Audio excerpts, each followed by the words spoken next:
Hey, Macy Jane. I hope you're going okay. I'm going to read your book. Here you go. Ready?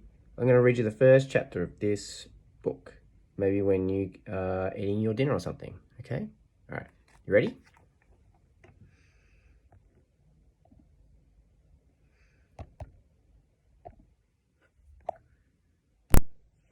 Okay. The Adventures of Captain Underpants.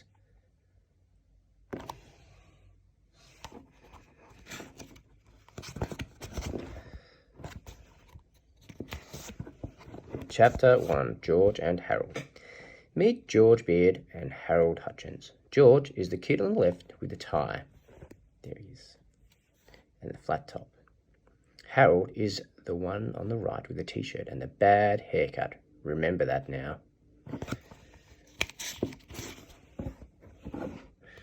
George and Harold were best friends. They had a lot in common. They lived right next door to each other, and they were both in the same 4th grade class at Jerome Horrocks Elementary School. George and Harold were usually responsible kids. Whenever anything bad happened, George and Harold were usually responsible.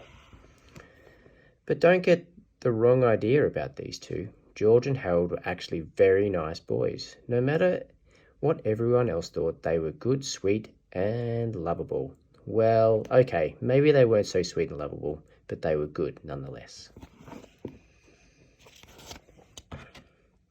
It's just that George and Harold each had a silly streak a mile long. Usually that silly streak was so hard to control. Sometimes it got them into trouble, and once it got them into big trouble. Big, big trouble. But before I can tell you that story, I have to tell you this story. Chapter 2. Treehouse Comics. After a hard day of cracking jokes, pulling pranks, and causing mayhem at school, George and Harold liked to rush to the old treehouse in George's backyard. Inside the tree, there were 2 big old fluffy chairs, a table, a cupboard crammed with junk food, and a padlock crate filled with pencils, pens, and stacks of paper. Now, Harold loved to draw, and George loved to make up stories, and together the 2 boys spent hours and hours writing and drawing their very own comic books. Over the years, they had created hundreds of their own comics, starting dozens of their own superheroes. First there was Dogman, then came Timmy the Talking Toilet, and you could forget the amazing Cow Lady. But all the greatest superheroes they ever made up had to be the amazing Captain Underpants. George came up with the idea. Most superheroes like their flying around in their underwear. He said, well, this guy actually is flying around in his underwear. The 2 boys laughed and laughed. Yeah, said Harold, he could fight with wedgie power. George and Harold spent the entire afternoons writing and drawing the comic adventures of Captain Underpants. He was their coolest superhero ever.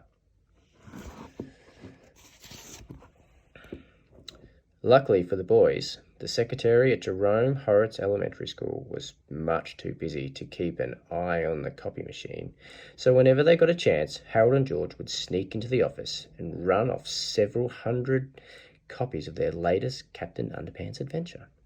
After school, they sold their homemade comics on the playground for 50 cents each. There they are. Chapter 3.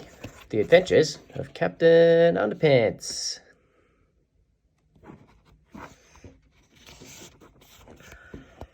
Oh.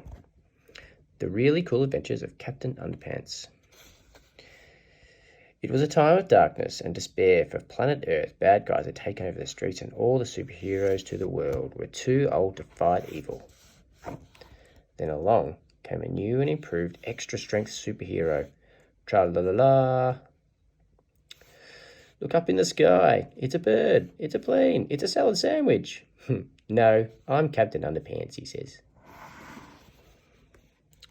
Captain Underpants was faster than a speeding waistband, more powerful than boxer shorts, and able to leap tall buildings without getting a wedgie. Tra-la-la-la. Night and day, Captain Underpants watched over the city, fighting for truth, justice, and all that is pre-shrunk and cottony. Meanwhile, at a nearby elementary school,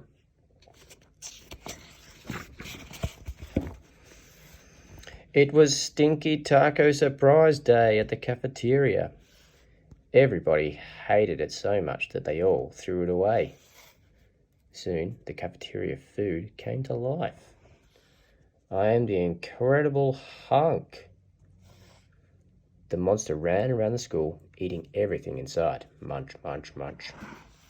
Help! The inedible hunk just ate up 15 folding chairs and the gym teacher. What? Oh no, not folding chairs, said the principal. This looks like a job for... Tra-la-la-la, Captain Underpants. Captain Underpants shot lots of underwear at the monster, but it didn't do any good. So, Captain Underpants took off running. The inedible hunk chased him. Grrr, help! And chased him, and chased him. Finally, the inedible hunk got too tired and thirsty to chase Captain Underpants. How about a nice drink of water, says Captain Underpants. So the monster took a gulp and took a long drink from a shiny white bowl. Gulp, gulp, gulp, gulp. When suddenly, Captain Underpants flushed the toilet. Hooray for Captain Underpants, cried the children. And so the inedible hunk got flushed away and was never heard from again. Tra-la-la-la. The end. Don't miss our next exciting adventure, Captain Underpants and the Attack of the Talking Toilets, coming soon to a playground near you. What do you think, Meerkat? Should we keep going?